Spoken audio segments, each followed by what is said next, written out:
రాజ్యమును గురించినటువంటి, పరలోక రాజ్య మర్మాలను గురించినటువంటి, పరలోక రాజ్యములో ఉండే ఆశీర్వాదాల గురించినటువంటి విషయాలు అర్థం అవటానికి పరలోక రాజ్యాన్ని గురించి అనేకమైన ఉపమానాలు యేసుక్రీస్తు వారు బోధించారు.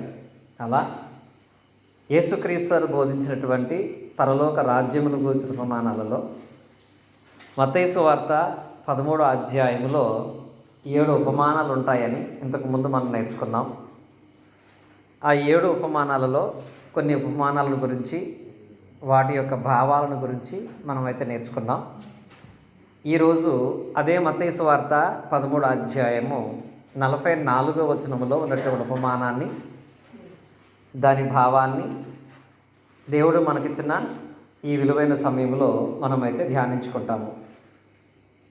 మత్తయి సువార్త 13వ అధ్యాయము 44వ ఉపమానంలో ఉన్నటువంటి ఉపమానం యొక్క పేరేంటంటే దాచబడిన ధనము అని ఉపమానం యొక్క పేరు. దాచబడినటువంటి ధనము అని. ఈ ఉపమానం ఒక వచనంలోనే ఉంటుంది. ఆ వచనాన్ని రాజుగారు మనకి స్పష్టంగా చదివి వినిపించారు. ఈ వచనంలో ప్రాముఖ్యంగా 4 విషయాలు మనం కనుగొంటాం. ఒక వచనంలోనే 4 విషయాలు. 1 పొలము, 2 ధనము, 3 అమ్మటము, 4 కొనటము. ఈ 4 ఉపమానంగా చెప్పాడు ఆయన. పొలం ఉపమానం, ధనం ఉపమానం, అమ్మటం ఉపమానం, కొనటం ఉపమానం. ఈ విషయం అర్థమైతే పరలోక రాజ్యం అనేది ఎంత గొప్పదో, దాని యందు ప్రవేశించినటువంటి మనం ఎంత ధన్యులమో, దాని యందు ఎంత గొప్ప ఆశీర్వాదం ఉందో మనం గ్రహించగలుగుతాం. అలా గ్రహించాలంటే ఈ ఉపమానం యొక్క భావం మనకు తెలియాలి. ఈ ఉపమాన భావాన్ని మనం నేర్చుకోవటానికి ఒక్కొక్కటిగా లేఖనాల ప్రకారంగా పరిశీలన చేసుకుంటూ వస్తే, ఉపమానంలో 4 భాగాల్లో మొదటి భాగం ఏంటి? పొలం అనే దాని గురించి. పొలము అనే పదం వాడాడు. పరలోక రాజ్యము పొలములో దాచబడిన ధనమును పోలి ఉన్నది అని. ఇక్కడ ఈ ఉపమానంలో పొలం ఏంటంటే సంఘం. పొలం ఏంటంటే సంఘం లేక సహవాసం. పొలము అనేది మనకి ప్రధానమైనటువంటి టార్గెట్ కాదు. ఆ పొలములో ఉన్న ధనం అనేది మనం చూడాలి. కాబట్టి ఇక్కడ మస్ట్ ఆయన చెప్పాడు, పొలములో దాచబడిన ధనం అనే పదం వాడినప్పుడు పొలం అనేది సంఘం. ఇప్పుడు పొలం అనేది ఎలా ఉంటుందంటే, పొలములో ఒక రకమైన చెట్లే ఉంటాయా? పొలం అంతా కూడా మనం అనుకున్నట్లుగా ఉంటుందా? పొలం అంతా కూడా మనం అనుకున్నట్లుగా ఉండదు. పొలములో ఒక రకమైన చెట్లే ఉండవు. అపోస్తలుడైన పౌలు గారు దీని గురించి మాట్లాడుతా కొరింథీయులకు రాసినటువంటి మొదటి పత్రికలో మనం చదువుకున్నట్లయితే, కొరింథీయులకు రాసినటువంటి మొదటి పత్రిక 11వ అధ్యాయము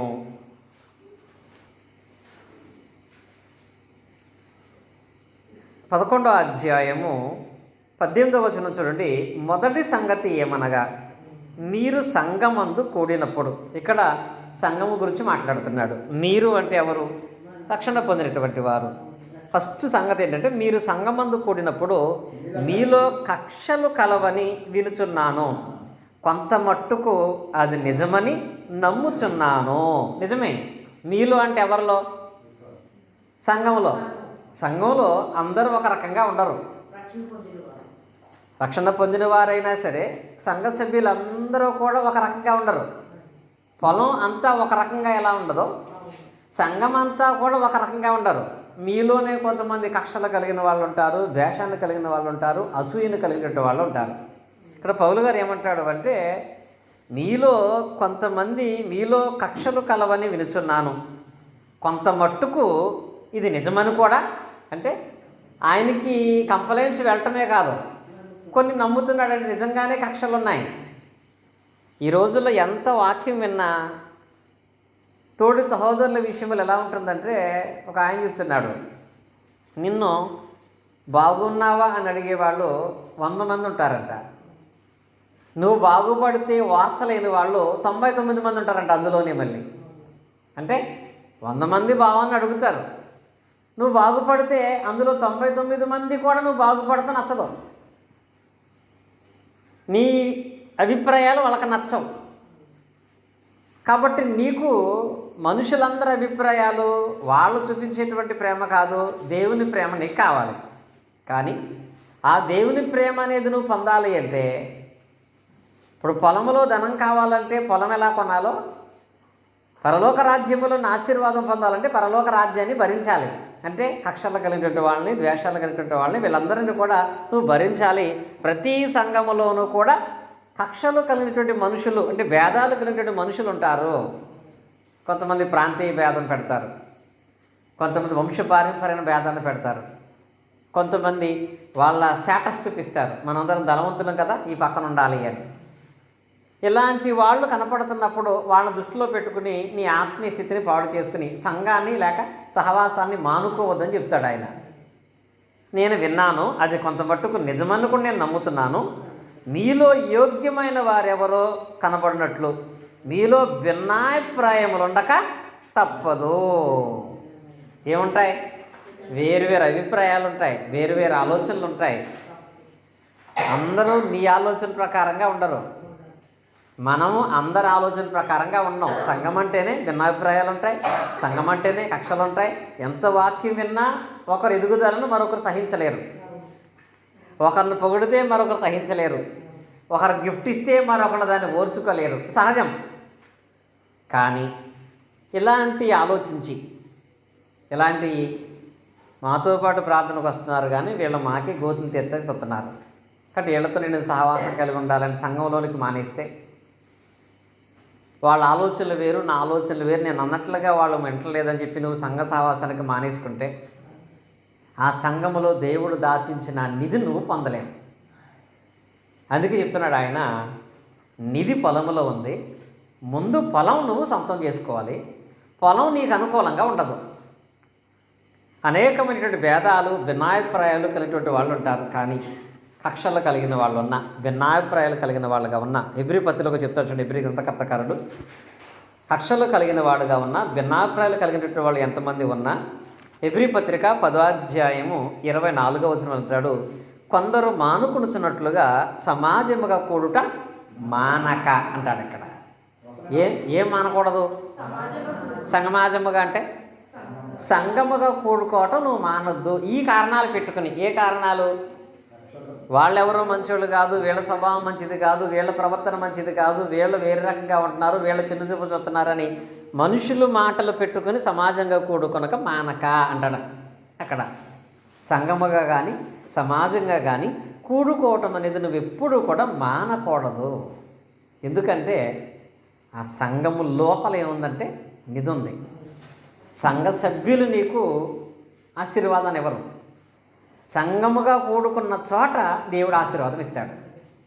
దేవుని ఆశీర్వాదము కొరకు సంఘ సహవాసాన్ని ఎప్పుడు విడిచిపెట్టొద్దు అంటాడు. సంఘ సహవాసం ఎప్పుడు నీకు అనుకూలంగా ఉండదు. సంఘ సహవాసం నీకు అనుకూలంగా లేదు కాబట్టి సంఘ సహవాసాన్ని విడిచిపెట్టుకుంటే దేవుడు నిన్ను ఆశీర్వదించాడు. పొలములో ధనం ఉంది, సంఘములో ఆశీర్వాదం ఉంది. నీకు కావాల్సింది ఏంటి?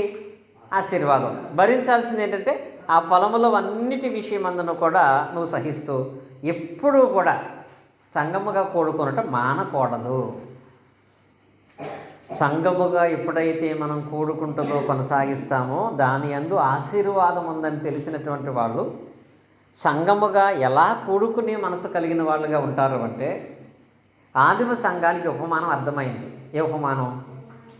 పొలములో దాచబడిన ధనం పరలోక రాజ్యం. అంటే పొలం అనేది సంఘంగా కూడుకోవటం.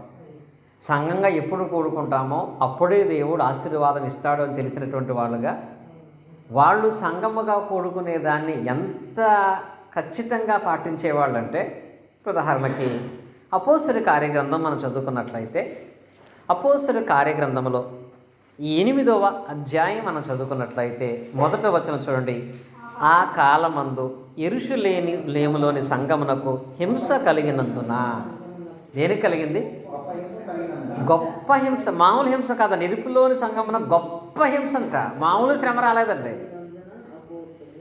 సంఘానికి హింస కలిగింది, సంఘానికి శ్రమ వచ్చింది. మామూలు హింస, గొప్ప శ్రమ. ఎంత శ్రమ అంటే ఆ సంఘములో దేవుని వాక్యాన్ని బోధించే స్టెఫనుని బయటకు తీసుకెళ్ళి రాళ్లతో కొట్టి చంపేశారు. కళ్ళ ముందే ఒక హత్యని, దేవుని వాక్యం చెప్పే ఒక వ్యక్తిని హత్య చేసేశారు వాళ్ళు. ఎంత భయంకరమైన సన్నివేశం చూసిన తర్వాత అసలు ఎవడైనా సంఘంగా కూడుకుంటాడా? ఎంత ఘోరమైనటువంటి చావును చూసిన తర్వాత ఎవరు సంఘంగా కూడుకోరు. కానీ స్టెఫనును వాళ్ళు చంపేశారు. స్టెఫనును చంపేసిన తర్వాత సంఘాన్ని కూడా మీరు కూడుకోవద్దని వాళ్ళు హింసిస్తున్నారు. ఇంట్లో కూడుకుంటే ఇంట్లోకి వెళ్ళి కొడుతున్నారు, వీధుల్లో కూడుకుంటే వీధుల్లోకి వెళ్ళి కొడుతున్నారు. సేమ్ ఆది కాలంలో ఎలా జరిగిందో ఇప్పుడు కూడా అలాగే జరుగుతుంది. సంఘానికి హింస కలుగుతుంది. మన ఒక ప్రాంతంలో ఆదివారం సువార్త ప్రకటించుకుంటూ వెళ్తుంటే వ్యాన్ను వాళ్ళు పగలగొట్టేసి వ్యాన్ వాళ్ళందరినీ బయటికి లాగేశారు. హింస. ఇప్పుడు ఇలాంటి సిచ్యువేషన్ కలిగినప్పుడు ఇంకా గొప్ప మనకు సాక్ష్యం ఏంటంటే, ఒక ప్రాంతంలో అయితే కుట్ర పన్ని వాళ్ళు ప్రార్థన చేసుకుని ఇలాంటి ఒక దేవాలయాన్ని వాళ్ళు పడగొట్టేశారు. పడగొట్టేస్తే ఆదివారం కూలిపోయిన గోడల మీద కూర్చుని ఆరాధన చేసుకున్నారు వాళ్ళు. ఎంత గొప్ప విశ్వాసం! ఆ గోడల పెంకుల మీద, ఆ పెచ్చుల మీద కూర్చుని వాళ్ళందరూ ఆరాధన చేసుకుంటున్నారండి. మరి నేటి దినాలలో కొన్ని సాని సంఘాల పరిస్థితి ఏంటి? కరెంటు పోతేనే రాం, మందిరాలు కూలిపోయినా ఆరాధన మానని విశ్వాసం ఎక్కడ? కరెంటు పోతేనే మందిరానికి రాని మన విశ్వాసం ఎక్కడ? అంటే వాళ్ళు ఏంటి?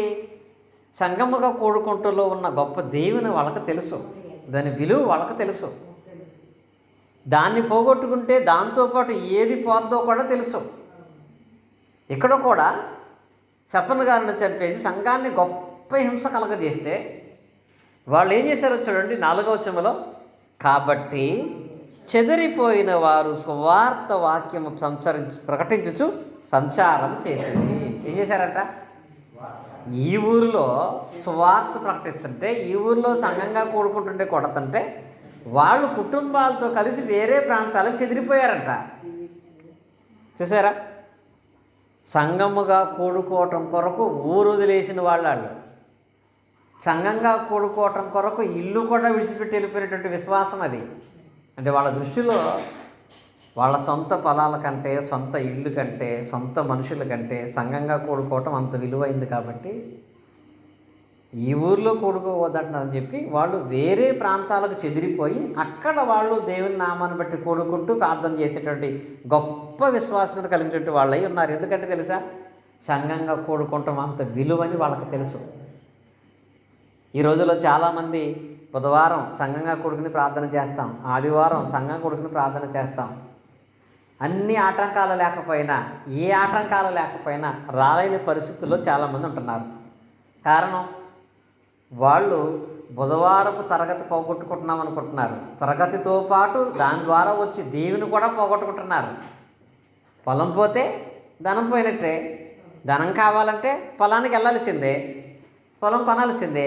ఇక్కడ కూడా ఈ స్టెఫను విషయంలో కూడా వాళ్ళు అదే కోరుకుని ప్రయత్నం చేశారు.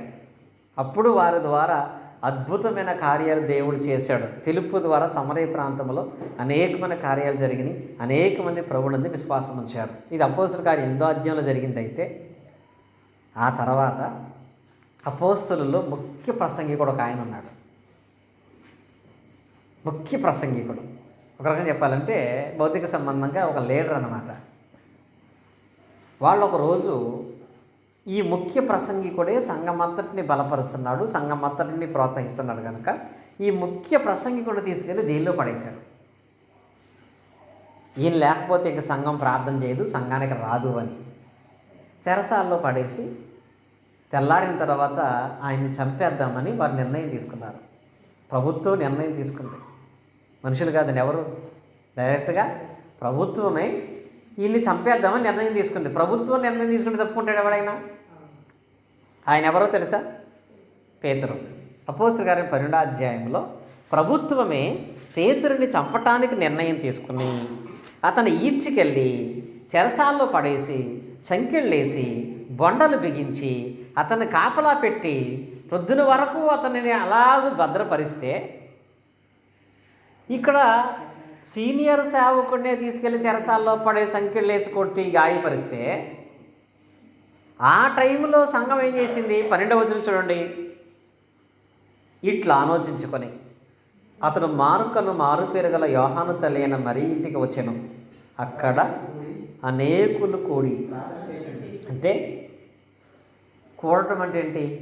సహవాసం. కూడటం అంటే ఏంటి? సంఘంగా ఏర్పడటం. ఏ పరిస్థితుల్లో వీళ్ళు సంఘంగా కూడుకున్నారు? ముఖ్య ప్రసంగికుడేమో చెరసాల్లో ఉన్నాడు, అయినా సంఘం ఏం మానలేదు? సంఘముగా కూడుకునటం మానలేదు. అంటే పేతురు చెరసాలలో ఉన్న సంఘముగా కూడుకునటంలో ఉన్నటువంటి ధన్యత వాళ్ళకు తెలుసు. ఆయన చెరసాల్లో ఉన్నాడని మేము ప్రార్థన మానేస్తే మాకు వచ్చేది కూడా పోగొట్టుకుంటామనే ఆలోచన, అది సహవాసమందు వాళ్ళకున్నటువంటి గొప్ప ఆలోచన. అలాగూ వాళ్ళు కలిసి సంఘముగా వాళ్ళు కూడుకొనని పరిస్థితుల్లో కూడా కూడుకునేవాళ్ళు. ఎందుకంటే సంఘం అంటే ఫలం, ఆ ఫలము దగ్గరే దేవుడు ప్రతి ఆశీర్వాదాన్ని ఇస్తాడు కనుక. ఇంకా కొంతమంది ఈ సంఘ విషయాలలో ఇంకా అభ్యంతరపరుస్తూ ఇంకా హింసలు కలగ చేస్తున్నప్పుడైతే, ఫిలోమోను పత్రిక వచ్చేటప్పుడు చూడండి, ఫిలోమోనుకు రాసిన పత్రిక మనం చదువుకున్నట్లయితే క్రొత్త నిబంధన భాగంలో ఫిలోమోనుకు రాసిన పత్రిక, అందులో ఒకే ఒక అధ్యాయాన్ని మనమైతే చూస్తాం. ఈ పత్రిక యందు 2వ వచనం చూడండి. మన సహోదరి అయిన, హెబ్రీ పత్రిక ముందు ఉంటుంది, తీతు పత్రిక తర్వాత ఉంటుంది.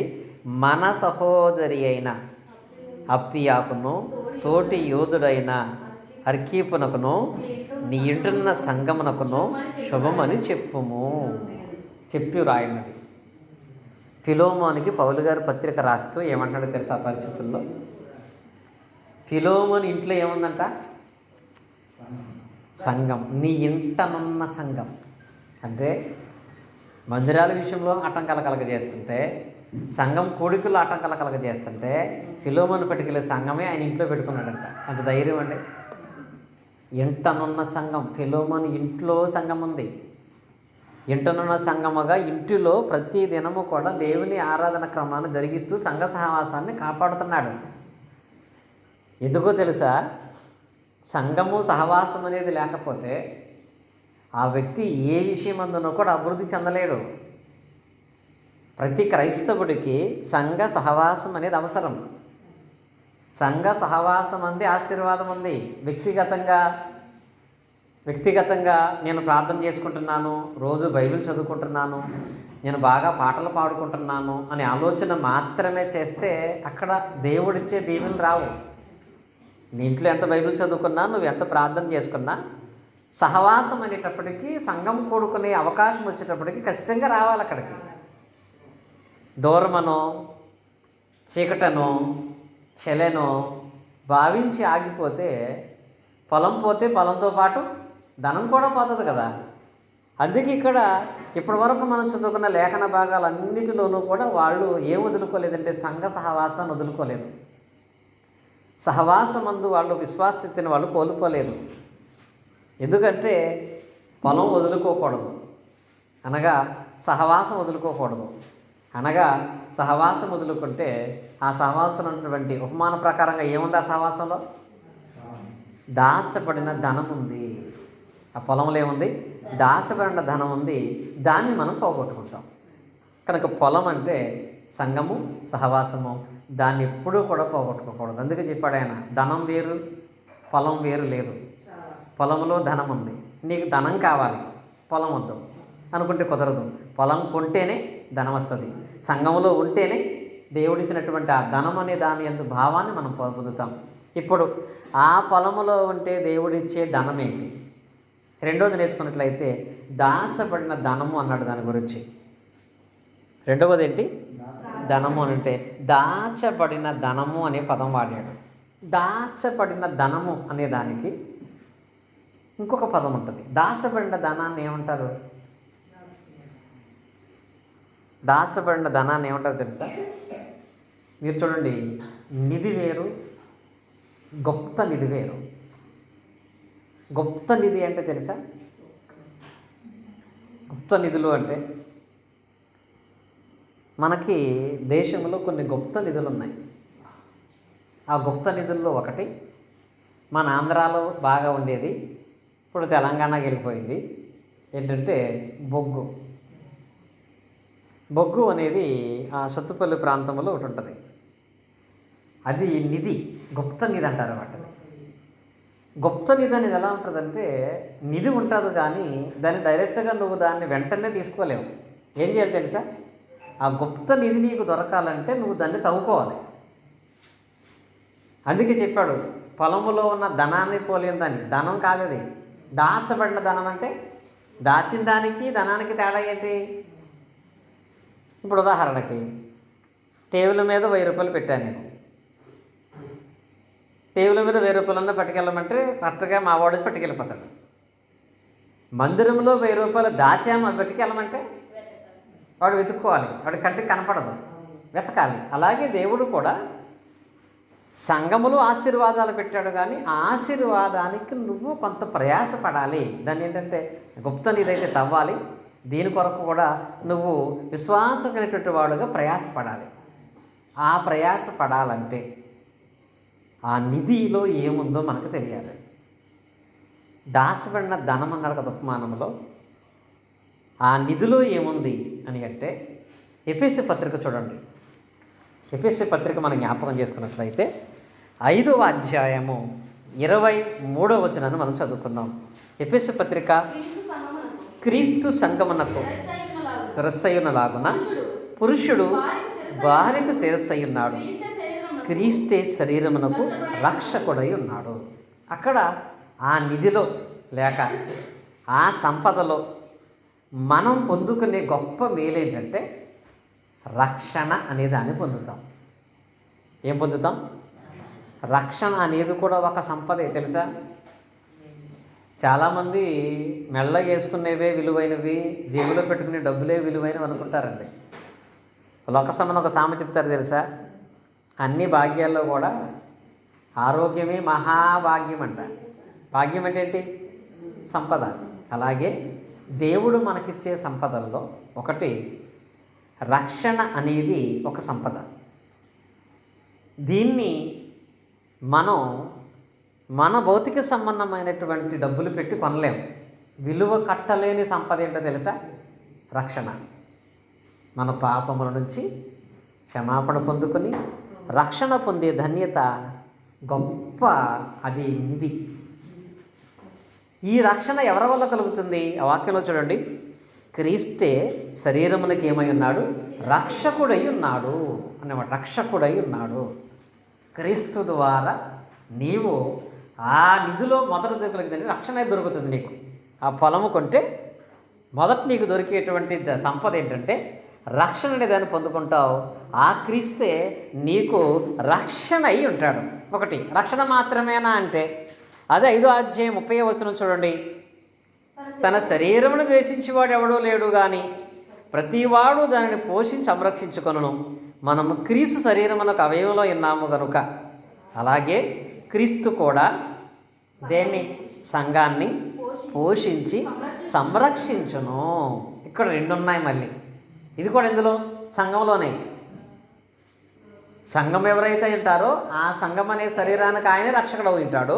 రెండవది, ఎవరైతే సంఘమందు ఉంటారో ఆ సంఘములో ఉన్నటువంటి వాళ్ళని ఆయన ఏం చేస్తాడంటే ఒకటి పోషిస్తాడు, 2 సంరక్షిస్తాడు. పోషణ, సంరక్షణ క్రీస్తు ద్వారా సంఘములో దొరుకుతుంది. పోషించాలన్నా సంరక్షించాలన్నా ఎవరికి ఆ ధన్యత దొరుకుతుందంటే సంఘంలో ఉన్నటువంటి వాళ్ళు మాత్రమే ఆయన పోషణ చూస్తారు. సంఘంలో ఉన్నటువంటి వాళ్ళు మాత్రమే ఆయన సంరక్షిస్తాడు కూడా. సంఘానికి వెలుపల ఉండి నా గాయాలైని నన్ను తోడేలు తినేస్తున్నాయి అంటే ఎవరు దానికి సమాధానం చెప్పరు. ఇప్పుడు మందలో ఉంటేనే కాపర దాన్ని కాపాడుతాడు. మందకు దూరంగా సపరేట్గా ఉంటే నన్ను ఎవడు ఎలా కాపాడుతాడు? అలాగే ఇక్కడ ఏమన్నాడంటే ఆయన, నీకు సంఘములో ఉంటే వచ్చేటువంటి బెనిఫిట్స్లో 3వ బెనిఫిట్ ఏంటంటే ఒకటి, ఆయన నిన్ను పోషిస్తాడు, అద్భుతమైన రీతిగా పోషిస్తాడు. నమ్మకం అనేది నీవు కలిగి ఉంటే నిన్ను పోషించడంలో అద్భుతంగా ఆయన పోషిస్తాడు. తన పిల్లల్ని ఎవరిని ఆయన పస్తులుంచనివ్వడండి. యేసుక్రీశ్వర జీవిత కాలంలో అనేక మార్లు ఆయన సువార్త కాకుండా ఆకలితో ఎవరు వెళ్ళకూడదని పోషించాడు ఆయన. నిజానికి మనం ఎంత సంపాదించినా దాన్ని అనుభవించలేము. మా తేజను సంజులో పెట్టారు ఒక వీడియో. ఒక ఆయన చెప్తున్నాడు, నీకు 100 బిల్డింగులు ఉన్నా నువ్వు పడుకుంటే ఒక బిల్డింగ్ నుండి పడుకోగలవు. కాబట్టి విశ్రాంతి తీసుకోవడానికి ఒక్క స్థలం చాలు. అంత సంపాదిస్తేనే బతుకుతాను అనుకోవడం అనేది అవివేకం. నీవు బ్రతకటానికి ఎంత కావాలో అది దేవుడికి ఇవ్వటం అనేది ఆయన చాలా స్వల్పమైన విషయం. కనుక ఆయన మీద నువ్వు నమ్మకాన్ని కలిగి ఉంటే, ఆనుకుంటే నీవు బ్రతకగలిగే మార్గాన్ని దేవుడే చూపిస్తాడు. అది కూడా సంఘములో ఉంటేనే. సంఘములో ఉంటేనే పోషణ ఉంటుంది, సంఘములో ఉంటేనే సంరక్షణ ఉంటుంది, సంఘములో ఉంటేనే రక్షణ ఉంటుంది.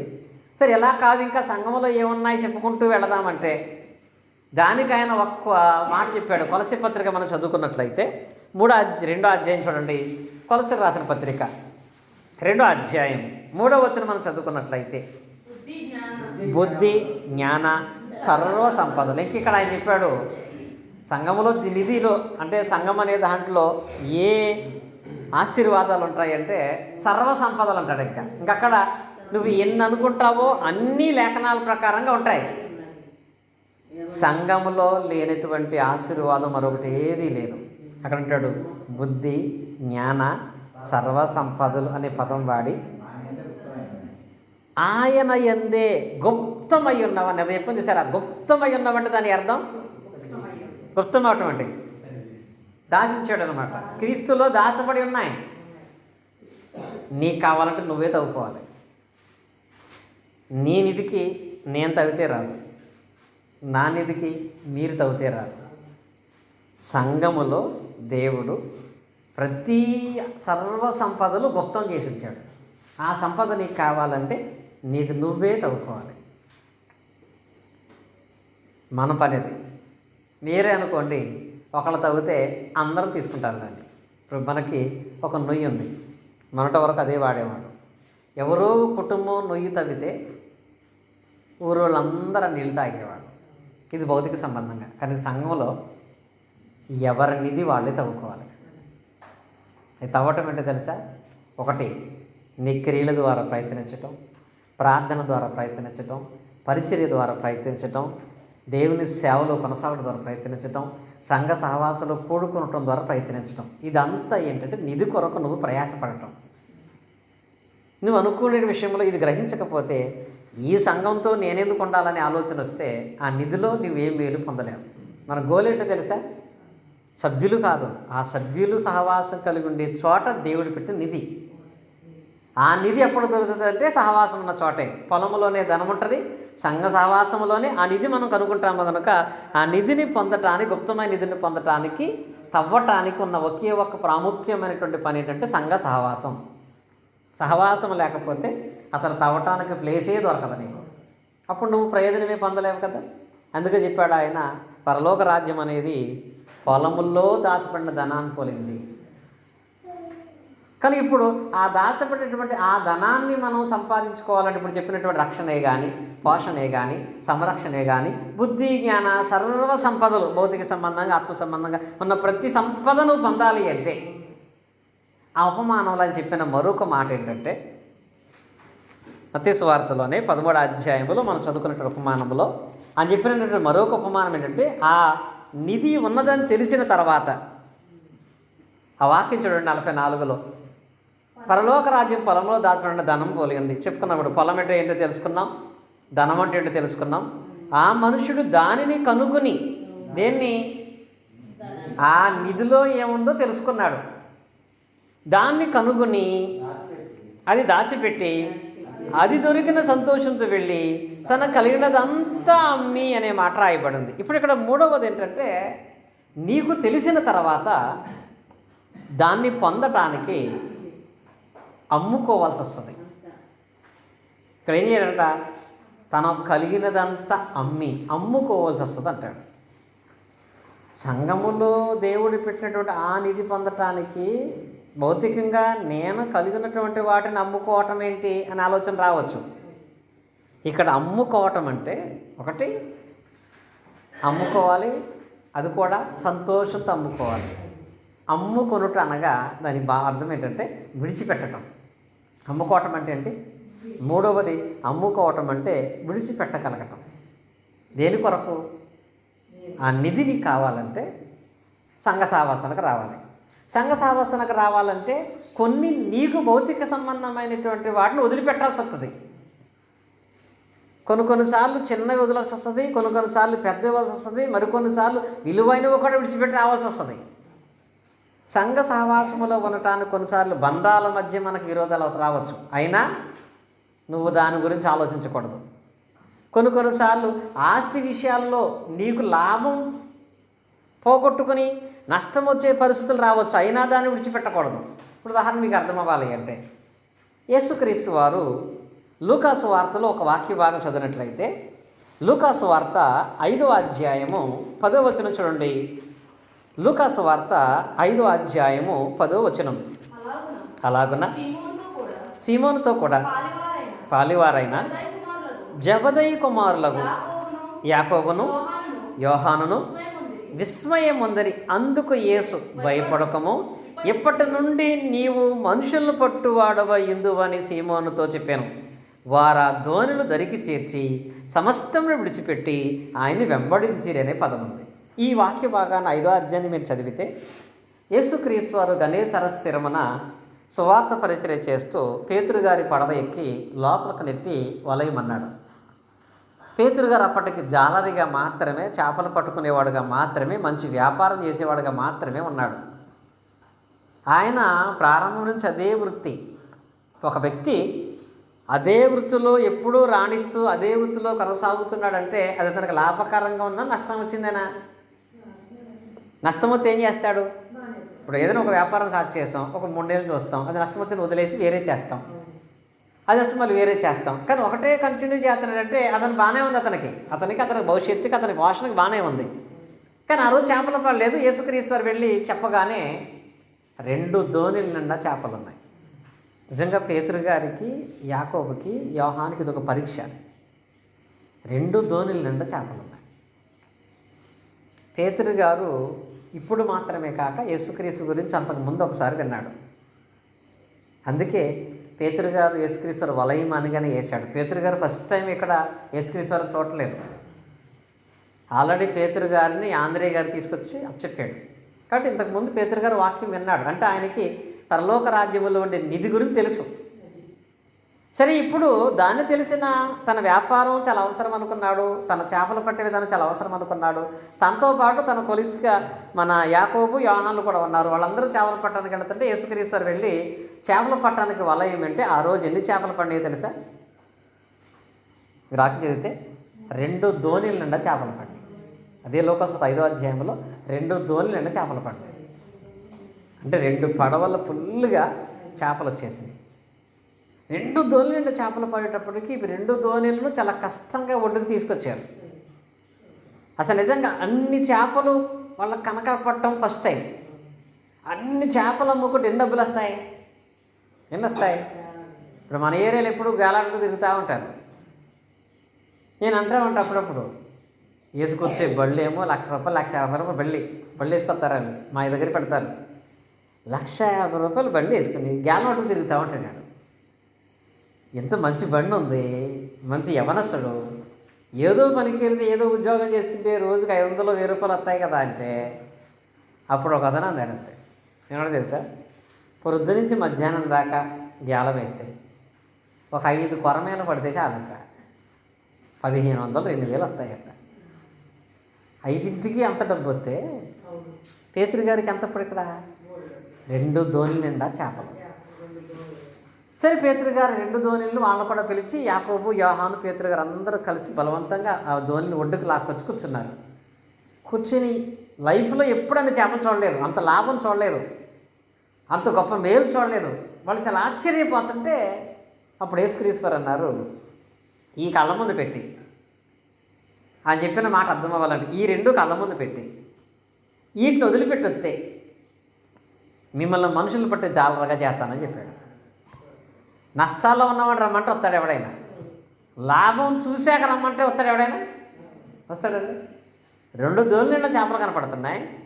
వాళ్ళు ఏమన్నాడంటే, మీరు వీటిని విడిచిపెట్టి వచ్చి నన్ను వెంబడిస్తే నేను మనుషులు పట్టే జాలలుగా చేస్తాను అని అన్నప్పుడు వాళ్ళు చేసిన పని మళ్ళీ చదువుతాం చూడండి, 11వ వచనం. వారు దోణులకు దరికి చేర్చి సమస్తమును అమ్మి ఆయన వెంబడించారా? ఇది వదిలేశారు. ఇంకేం చేస్తే తెలుసా? అమ్మలేదంటే అసలు వాళ్ళు దేనికోసం ఆశపడ్డారో, ఏది పండి అని సంతోషించారో వాటి ఎందు ఆనందించే లోపే ఈయన చెప్పిన మాట విని వీటి వల్ల కలిగే ఆనందం చాలా తక్కువ, వీటి వల్ల వచ్చే డబ్బులు చాలా తక్కువ, వీటిలో ఉండే ధనం కంటే కూడా ఆయన చెప్పే సంఘంలో ఉండే ధనం చాలా ఉన్నతమైందని నమ్మారు. వాళ్ళు నమ్మి పడవలు అక్కడే వారినే వదిలిపెట్టేసి ఆయన వెంబడించి వాళ్ళు వెళ్ళిపోయారు. అంటే ఇక్కడ వీళ్ళకి చేపలు పట్టే వాళ్ళతో కలిసి ఉంటే వచ్చే లాభం కంటే సంఘ సంబంధమైన సహవాసములో ఉంటే వచ్చే ఆశీర్వాదమే చాలా ఎక్కువ అని నమ్మినటువంటి వాళ్ళగా ఆయన వెంబడించి వెళ్ళిపోయాడు.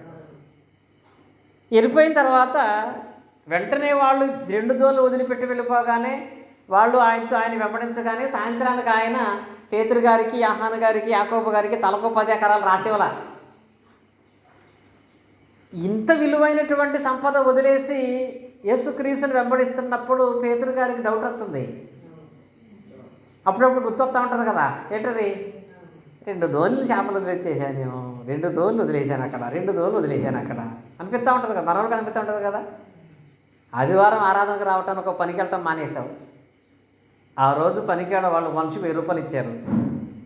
మంగళవారం ఎవడో వచ్చి కరెంట్ బిల్ కట్టలేదు తిడుతున్నాడు. అప్పుడు అనిపిస్తుంది ఏంటది? అనవసరం ప్రార్థనకి వెళ్ళిన నాలుగు 1000 రూపాయలు వచ్చినాయి. ప్రార్థనకి వెళ్ళిన నాలుగు నీకు బాధ కలిగినప్పుడల్లా ఆ 1000 రూపాయలు గుర్తొస్తూ ఉంటుంది. గుర్తురాదా? పేతురు గారు కూడా చాలా సందర్భాల్లో అది గుర్తొచ్చింది అనమాట. సమస్యలు చూసినప్పుడు, బాధలు చూసినప్పుడు, ఏంటి ఇలా మేము వెళుతున్నాం, ఏంటి మా పరిస్థితిని ఒకరోజు దాన్ని ఆపుకోలేక యేసుక్రీస్తుని అడిగేశాడు ఒకసారి. ఏమని అడిగాడంటే చూడండి, మార్కు సువార్త 10వ అధ్యాయం 28వ వచనంలో. మార్కు సువార్త 10వ అధ్యాయం 28వ వచనం. 10:28. పేతురు ఇదిగో మేము సమస్తమును విడిచిపెట్టి నిన్ను వెంబడించుతామని ఆయనతో చెప్పగా, అంటే ఇప్పుడు నేను గుర్తొచ్చిందా లేదా? అది గుర్తించుకున్నాడు పాపం. అయ్యా సమస్తం వదిలేసాం మేము, చివరి టైంలో 2 దోణులు చేపలు కూడా వదిలేసాం మేము. సమస్తమును వదిలిపెట్టి మేము నిన్ను వెంబడించుతామని యేసుక్రీస్తు చెప్పగా అప్పుడు ఆయన చెప్పాడు వాళ్ళకి సమాధానం. ఏంటో తెలుసా? నువ్వు వదిలేసేవని, సమస్తాన్ని పోగొట్టుకున్నావని, లాభాన్ని పోగొట్టుకున్నావని, వ్యాపారం విడిచిపెట్టుకున్నావని, ఈ విషయం నీవు 2 దోణులు వదిలేసి వచ్చిన విషయం నీకు గుర్తుందనుకుంటున్నావేమో. వదిలేసి నీకు గుర్తు ఉంది, వదిలేసి నాకు గుర్తుంది, అది వదిలొచ్చినప్పుడు చూసిన దేవుడికి గుర్తుంది. ఇంకొక విషయం ఏంటంటే చూడండి అక్కడ, అందుకు యేసు ఇట్లని నా నిమిత్తము, సువార్త నిమిత్తము ఇంటినైనను, అన్నదమ్ములైనను, అక్కచెల్లెలైనను, తండ్రిదండ్రులైనను, పిల్లలనైనను, భూములైన నాటిన వాడు ఇప్పుడు ఇహమందు కొంచెం హింసలుంటాయి, బాధలుంటాయి, కానీ 100 అన్నదమ్ములను, అక్కచెల్లెలను, అన్న తల్లులను, పిల్లలను, భూములను ఎక్కడ? ఈ లోకమని దేవుడిస్తాడు. దేవుడు నిన్ను అనాథగా విడిచిపెట్టేటువంటి వాడు కాదు. ఇహమందు హింసలు కలిగిన వాటిని మరలా నీకు ఇస్తాడు. వీటితో పాటుగా పరిచర్య కొరకు, క్రీస్తు కొరకు, సంఘము కొరకు నువ్వు వాటిని పోగొట్టుకున్నావు కనుక వీటితో పాటుగా దేవుడు నీకు ఏమిస్తాడంటే నిత్య జీవాన్ని కూడా ఇస్తాడు. ఇది ఆ నిధిలో దొరికే గొప్ప దీవెన. చెప్పాను కదా ఇందాక. ఇప్పుడు సంఘం అనేటువంటి సహవాసములో ఏం దొరుకుతాయని చెప్పాను నేను? పోషణ ఉంటుంది, సంరక్షణ ఉంటుంది, రక్షణ ఉంటుంది, దీంతో పాటుగా నిత్య జీవము కూడా దేవుడు ఇస్తానని చెప్పాడు అక్కడ. నీవు అమ్ముకున్నావు కదా, చెప్తే అమ్ముకోవటం అంటే అంతేనండి.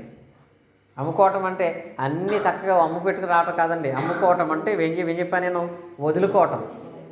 నిన్ను నీవు క్రీస్తు కొరకు వేటిని విడిచిపెట్టుకుంటావు, నష్టపరుచుకుంటావు, శ్రమపరుచుకుంటావు, అలా అమ్ముకున్న దాన్ని బట్టి దేవుడు తిరిగి 100 ఇస్తాడు.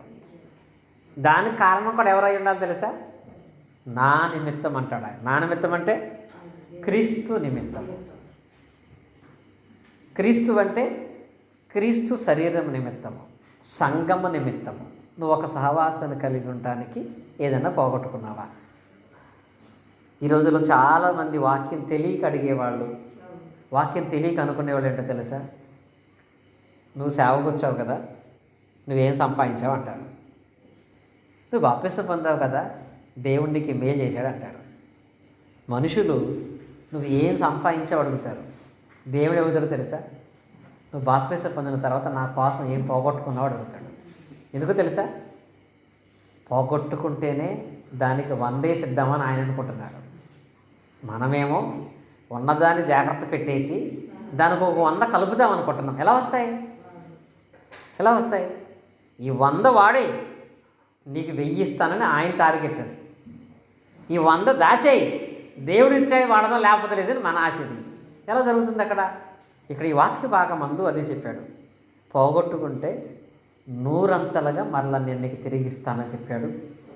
అలాగే అపోస్తలులకు అంత ఆజ్ఞత ఇచ్చాడు, అంత ప్రత్యేకత ఇచ్చాడు. వాళ్ళ ద్వారా అనేక అద్భుతమైన కార్యాలు చేశాడు. ప్రజ్ఞానం ఇప్పటికీ పరలోక రాజ్యములు వాళ్ళకి సపరేట్ సింహాసనాలే ఇచ్చినట్లుగా మనం చూస్తాం. అంత గొప్ప ధన్యత ఎక్కడ వచ్చేది వాళ్ళకి? మా జాలలతో కలిసి ఉంటాను, మా వ్యాపారస్తులతో కలిసి ఉంటాను అనుకుంటే వచ్చేది కాదండి. నష్టపోయినా పర్లేదు, సంఘంతో ఉంటాను అనుకున్నారు కాబట్టి వచ్చింది, క్రీస్తులో ఉంటాను కాబట్టి వచ్చింది. అది గొప్పదైనటువంటి దీవెన వాళ్ళ జీవితాల్లో కలగచేసింది. ఇది చేసేటప్పుడు కూడా ఎలా కనపడాలి తెలుసా? నవ్వు రావాలంట. మళ్ళీ యేసుక్రీస్తు చెప్పిన ఉపమానం ఎంత బాగుంటుందో తెలుసా? అది కనుగొని సంతోషంతో వెళ్ళి తన కలిగిందంతా అమ్మేశాడంట. అమ్మేటప్పుడు కూడా నీలో నవ్వు రావాలంట.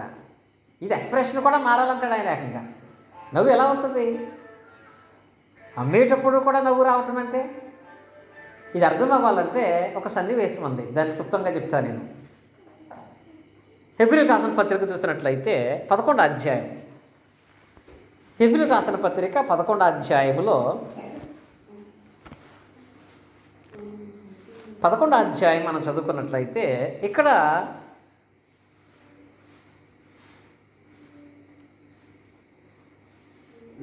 11వ అధ్యాయంలో 17, 18 కలిసి ఉన్నాయి. 17 చదువుకుందాం. అబ్రహాము శోధింపడినప్పుడు విశ్వాసం బట్టి ఇస్సాకును బలిగా అర్పించెను. ఎవడు ఆ వాగ్దాన ఫలమును సంతోషముతో అంగీకరించెనో, ఇస్సాకును నీ సంతానమనబడునని ఎవను గూర్చి చెప్పబడినో, ఆ అబ్రహాము మృతులను సైతము లేపుటకు దేవుడు శక్తిమంతుడు ఎంచిన వాడై తన ఏక కుమారుని అర్పించి ఉపమాన రీతిగా అతని మృతుల నుండి మరలా పొందిన మాట రాయబడింది. చూడండి, ఇక్కడ ఈ వాక్య భాగంలో ఎవడు ఆ వాగ్దానములు సంతోషముతో అంగీకరించాను. ఇస్సాకుని బలించేటప్పుడు అబ్రహాము గారు ఎన్ని రోజులు ఏడ్చాడా? ఇక్కడ ఉన్నారు, మీరు వాక్యంలో ఉందా? ఇస్సాకును బలించేటప్పుడు అసలు అబ్రహాము గారు ఏమాత్రం ఏడవలేదండి. ఏడ్చాడా? ఏడవలేదు. సరే, వీడు చచ్చిపోతున్నాడు కదా, ఈయన ఎందుకు ఇబ్బంది పెడుతున్నామని చెప్పి అతన్నేమి సుఖవంతమైనంగా తీసుకెళ్ళలేదు. ఒక పర్వతం మీదకి దగ్గరికి తీసుకెళ్ళాడు. ఆ పర్వతం మీదకి వెళ్ళేటప్పుడు ఈ బరువు ఎవరి మీద పెట్టాడు? అబ్రహాం గారు ఇస్సాకు నెత్తి మీద కట్టెలెట్టాడు. మనిషిని కాల్చగలిగే కట్టెలు ఇస్సాకు నెత్తి మీద పెట్టాడు. ఎవరు కాలాలో వాడి నెత్తి మీదే కట్టెలు పెట్టి తీసుకెళ్తా అక్కడ అబ్రహాం ముఖంలో సంతోషం కనపడిందంట. కనపడద్దా? నిజంగా చాలా సంతోషంగా. అంటే నష్టం కలుగుతుంది, శ్రమ కలుగుతుందని తెలిసినప్పుడు కూడా దాని అందు ఎలా నవ్వగలుగుతున్నాడు ఆయన? సంతోషముతో అన్నాడు అక్కడ వాక్యం. ఎలా నవ్వగలుగుతున్నాడో తెలుసా? దేవుడే చెప్తున్నాడు, పరలోక రాజ్యాన్ని గురించి నువ్వు ఏదైనా కోల్పోతుంటే దాన్ని బట్టి నువ్వు చాలా హ్యాపీగా ఫీల్ అవ్వాలి, చాలా గొప్పగా సంతోషించాలి. ఇప్పుడు ఎవరైనా వెళ్ళారు, నీకు ఆ రోజు వచ్చిన నువ్వు దేవుని సన్నిధికి సుమారుగా మనకు బాగా కోతుల ఇబ్బంది, నువ్వు ప్రార్థనకు వచ్చావు, నువ్వు తిరిగి వెళ్ళేటప్పటికి నీటిలో ఉన్నటువంటి బియ్యం అన్నీ కోతులు తినేసి, నువ్వు వండుకున్న మంచి కర్రీ కోతులు తినేసి, అప్పుడు ఏమైనా అనుకుంటాం మనం? బయటకు వచ్చి ఏడుతావా, సంతోషిస్తావా? ఏం చేయాలి? నేను ప్రార్థనకి వెళ్ళకుండా ఉంటే బాగుండేది, నా అసలు ఇవన్నీ పోయినా అనుకోకూడదండి. నేను సంఘ సహవాసానికి వెళ్ళాను, దానివల్ల ఈ నష్టం కలిగిందంటే అది నాకు మంచిది అని సంతోషించాలంట, ఆనందించాలి. ఒక రకంగా బయట వాళ్ళు చూసి ఏమనాలంటే నీకు పిచ్చి పట్టింది అనాలి. ఎంత పోతే నువ్వు నవ్వుతున్నావు ఏంటని. ఎందుకంటే అది పోయింది. నువ్వు వ్యక్తిగతంగా వేరే చోటకి వెళ్తే పోలా, నువ్వు మందిరానికి వచ్చావు, సంఘ సహవాసానికి వచ్చావు, అందుని బట్టి నువ్వు సంతోషించు. అబ్రహాం కూడా తన కొడుకుని చాలా నవ్వుతో తీసుకెళ్తాడంట. ఇంత బాధ తెలుసుకుని ఎందుకు నవ్వుతున్నాడంటే అబ్రహాం విశ్వాసం ఏంటంటే నేను తీసుకెళ్ళేది హంతకుడి దగ్గరికి కాదు, మృతులను సైతము లేపే వ్యక్తి దగ్గరికి. ఆయన కుమారుడు తిరిగి బ్రతికిస్తాడని నమ్మి వెళ్ళాడు. దేవుడు అన్యాయం చేశాడా? తిరిగి దేవుడు అతనికి ఉపమానరీతిగానే మళ్ళీ తిరిగి ఇచ్చేశాడు కదా. అపోస్తులు కూడా అలా భావించారు. అపోస్తులు కూడా ఆ క్రమంగా సంఘ సహవాసాన్ని కలగడానికే ఆ నిధిని, ఆ సంతోషాన్ని పొందగలిగేటువంటి స్థితిలో వాళ్ళు కొనసాగినట్లుగా లేఖన భాగాలు మనం చూస్తున్నాం. కనుక 3 విషయాలు చెప్పాను. ఒకటి, పొలం అంటే ఏంటి? సంఘం. దాచబడిన ధనం అంటే ఏంటి? ఆ సంఘం దేవుడు దాచించినటువంటి మేలులు. ఆ మేలులు పొందాలి అంటే మనం ఏం చేసుకోవాలి? కొన్ని వీటిని విడిచిపెట్టాలి. ప్రభువు నిమిత్తం నువ్వు విడిచిపెట్టే మనసు నీకు ఉండాలి. ఇది విడిచిపెట్టి ఇదంతా పొందిన తర్వాత 4వది ఏం చెప్పాను నేను? కొనాలి. కొంతమంది ఎక్కడ ఫెయిల్ అయిపోతున్నారు. ఎక్కడ? సంఘ సహవాసంలో ఉంటున్నారు, పర్లేదు. సంఘ సహవాసంలో ఉంటేనే ఆశీర్వాదములో రక్షణ, సంరక్షణ, పోషణ, బుద్ధి, జ్ఞాన, సర్వసంపదలు ఉంటాయని నమ్ముతున్నారు, పర్లేదు. ఆ సంరక్షణలో ఉండటానికి లేక ఆ నిధిని పొందుకోవటానికి వాళ్ళకి కలిగినటువంటి వాటిని విడిచిపెట్టాలనుకుంటున్నారు, పర్లేదు.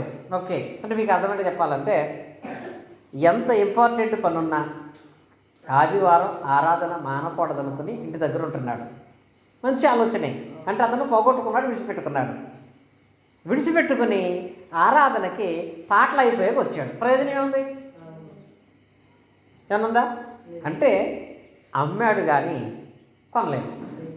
ప్రయోజనం ఉంటుందా? దాన్ని కూడా విడిచిపెట్టుకున్నాను. ఏవో దీన్ని సంపూర్ణంగా చేయాలి. బైబిల్లో మనకు తెలిసిన ఒక ఫ్యామిలీ ఉంది.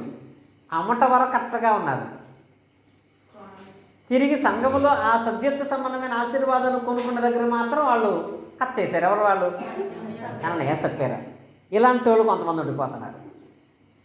ఆదివారం అనగానే ఎక్కడికి వెళ్ళకూడదు అనుకుంటున్నారు, ప్రాధాన్యత ఆయనకు రావట్లేదు.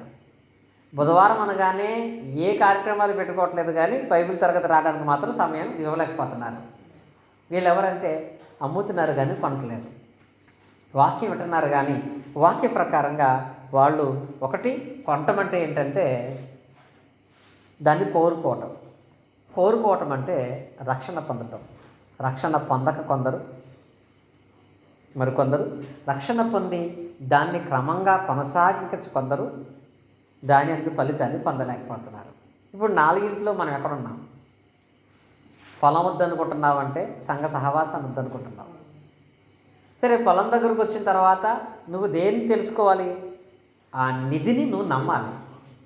నీ కాన్సెప్ట్ అంతా దేని మీద అంటే దేవుడు ఇచ్చేటువంటి నిధి మీద నీ ఉద్దేశం.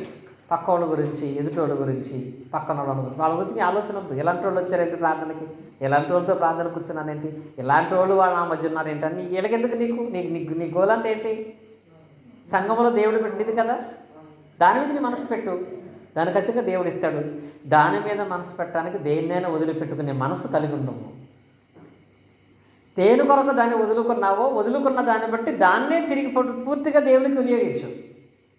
అలా వినియోగించినప్పుడే దాచబడిన ఆ ధనమనేటువంటి సర్వసంపదలను క్రీస్తునందు భౌతికంగా, ఆత్మీయంగా కూడా సంపూర్ణంగా మనం పొందుకుంటాం. అలా పొందుకునే విశ్వాసం మనలో ఉండాలి.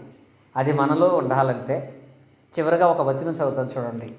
పరిశుద్ధ గ్రంథంలో తెస్సలోనికలు రాసినటువంటి, దీన్ని మీకు వివరించాల్సిన అవసరం అనేది లేదు, దాన్ని చదివి నేను ప్రార్థన చేస్తాను. ఇవి చాలా ప్రాముఖ్యమైన విషయాలు. తెస్సలోనికలకు రాసినటువంటి మొదటి పత్రిక 5వ అధ్యాయము 15వ వచనం. ఎవడునో కీడునకు ప్రతి కీడు ఎవరికైనాను చేయకుండా చూసుకోండి. ఫస్ట్ ఈ నిధి మీకు కావాలంటే ఫస్ట్ ఏం చేయాలి? కీడునకు ప్రతి కీడు మీరు ఎవరికి చేయకుండా మీరు చూసుకోండి. ఎవడన్నా మిమ్మల్ని బాధ పెట్టాడా, కష్టపెట్టాడా, ఇబ్బంది పెట్టాడా, దానికి దేవుడు చూసుకుంటాడు. మనం శుక్రవారం ఒక పాఠం నేర్చుకుంటాం. మనం దేవుడు చూస్తాడా, దేవుడు చూసుకుంటాడా అనే పాఠం నేర్చుకుంటాం. ఇదే చూస్తాడా చూసుకుంటాడా అంటే చాలామంది అనుకుంటారు దేవుడు చూస్తాడంతే అని. దేవుడు చూసే దేవుడు మాత్రమే కదా, చూసుకునే దేవుడు. చూసుకోవటం అంటే ఏంటి? చూసుకోవటానికి చూడటానికి తేడా ఏంటి? ఇప్పుడు ఉదాహరణకి ఇప్పుడు మా రాజుగారితో ఆయన ఏదో నన్ను బాధ పెట్టే పని చేస్తున్నప్పుడు నేను అన్నాను, మీరు అలాంటి పని చేస్తున్నారు, నేను చూస్తున్నాను అన్నా, అయిపోయింది. అలా కాకుండా మీరు ఈ పని చేశారు కదా, నేను చూసుకుంటా అన్నా. దాని అర్థం ఏంటి? దీనికి ఏం చేయాలో అలా నేను చేయగలను, నేను చూసుకుంటా. దేవుడు చూసేవాడు మాత్రమే కాదండి. సంఘములో కానీ సమాజంలో కానీ మనం చేసే ప్రతి దాన్ని చూసుకుంటాడు ఆయన. అంటారు కొంతమంది, చూసారా? ఏదైనా గొడవ వచ్చినప్పుడు సరే నువ్వు నేను చూసుకుందాం అంటారు, చూసారా? దేవుడు కూడా మన విషయంలో అలా చూసుకుంటాడు. ప్రతి చర్య ప్రతిక్రియ దేవుడు చేస్తాడు, ప్రతి దానికి. ఆయనే చిన్న పిల్లోడు కాదండి. ఇప్పుడు కొంతమంది ఉంటారు, చిన్నపిల్లలు అక్కడ కూర్చున్న చిన్నపిల్లలు చూస్తున్నా అక్కడ ఉన్న వస్తువులు ఎత్తుకెళ్ళిపోతారు. ఎందుకంటే వాడు చూస్తాడు, ఏం చేయడని. దేవుడు అలా కాదు కదా.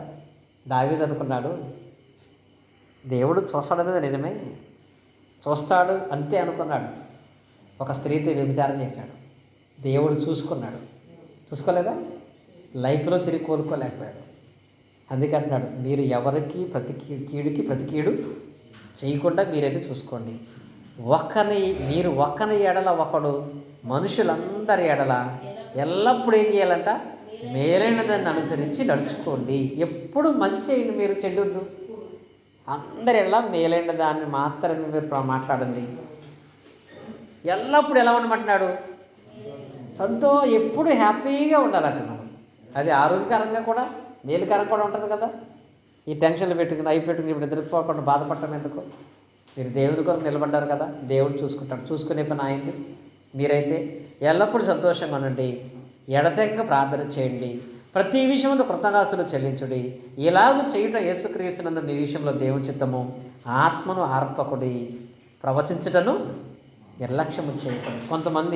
కొంతమంది మాటలు విని వాళ్ళ విశ్వాసాన్ని, వాళ్ళ భక్తిని ఆర్పేసుకుంటూ ఉంటారు.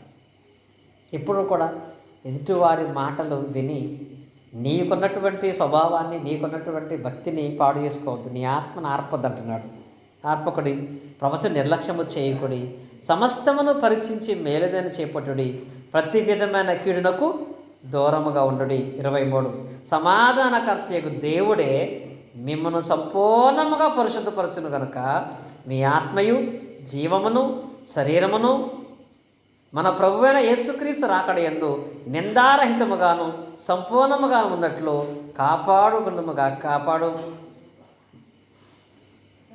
కాపాడబడునుగాక. మిమ్మల్ని పిలిచిన వాడు నమ్మకమైన వాడు గనక అలాగున చేయరు. అలాగునంటే పైన చెప్పిన విధంగా దేవుడు ఇక్కడ చెప్పిన విధంగా మాత్రమే కాకుండా ఇప్పుడు మన పాఠంలో చెప్పినట్లుగా రక్షణ కలగజేస్తాడు, సంరక్షణ కలగజేస్తాడు, పోషణ కలగజేస్తాడు, నిత్య జీవాన్ని ఇస్తాడు, బుద్ధి జ్ఞాన సర్వసంపదల దేవుడు ఇస్తాడు. కానీ వ్యసనపతిలో చదువుకున్నట్లుగా సంఘములో ఉండాలి. సంఘములో అలాంటి మేలు చేసే మనుషులుగా మనం ఉండాలి. సంఘములో కీడు చేసే వాళ్ళగా మనం ఉండకుండా జీవిద్దాం. దేవుడు మన కుటుంబాలను సమస్త విషయాలను బహుగా ఆశీర్వదిస్తాడు. దేవుడి మాటలు మనందరి హృదయాల్లో ఫలింపు చేయనుగాక. ఆమేన్. ఆసక్తి గల మీ అందరికీ కూడా యేసుక్రీస్తు నామమున హృదయపూర్వక వందనాలు.